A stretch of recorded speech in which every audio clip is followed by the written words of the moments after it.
Dwarf Cavendish banana tree care. The dwarf Cavendish banana is a member of the Musaceae family of plants and is known as an edible ornamental. Although the Cavendish is called a banana tree, it is actually an herbaceous perennial that grows from a rhizome. The rhizomes can grow several pseudostems, fleshy stalks that resemble tree trunks. The Cavendish can grow up to 8 feet tall and, if cared for correctly, will produce small, edible bananas after it matures 5 to 6 years. Temperature. Dwarf Cavendish prefer warm to hot temperatures 65 to 90 degrees Fahrenheit. They are all well suited for outdoor use in hardiness zones 8 to 10.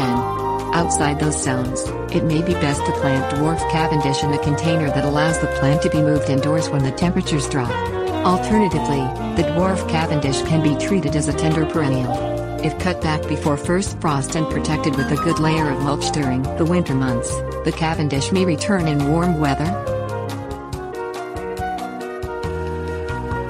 Planting location. If you live in the appropriate hardiness zone, you can plant dwarf Cavendish in the ground.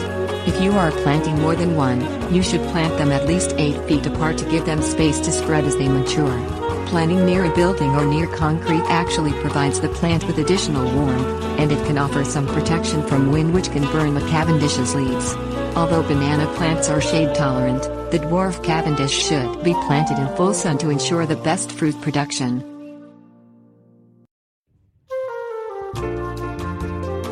Soil.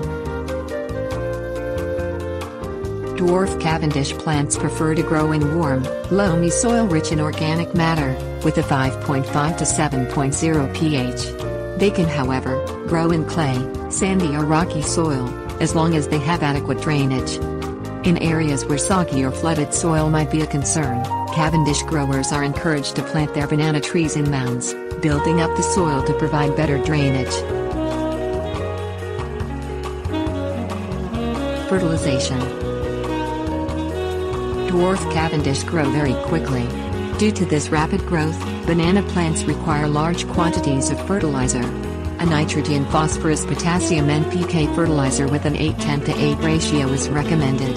The fertilizer should be applied monthly. Water. Dwarf Cavendish are not drought-tolerant plants. Signs of underwatering include curling leaves, leaf dropping, and pale green or yellow leaves. For best results, the soil should be kept damp with regular watering, but not wet. Root rot can quickly affect dwarf Cavendish, which endure standing water, so good drainage is a must. Pruning. To achieve the best fruit production, only one pseudostem should be allowed to grow until the Cavendish begins to set fruit. All other suckers' new stem growth should be pruned as soon as it is noticed. After the Cavendish begins to set fruit, then allow one sucker to develop as a replacement stalk for the next growing season. This is necessary because the fruiting stalk will wither once the fruit has ripened. After harvesting fruit, the main stalk should be cut down to 24 inches above the ground to allow the new stalk to use the plant nutrients for growth.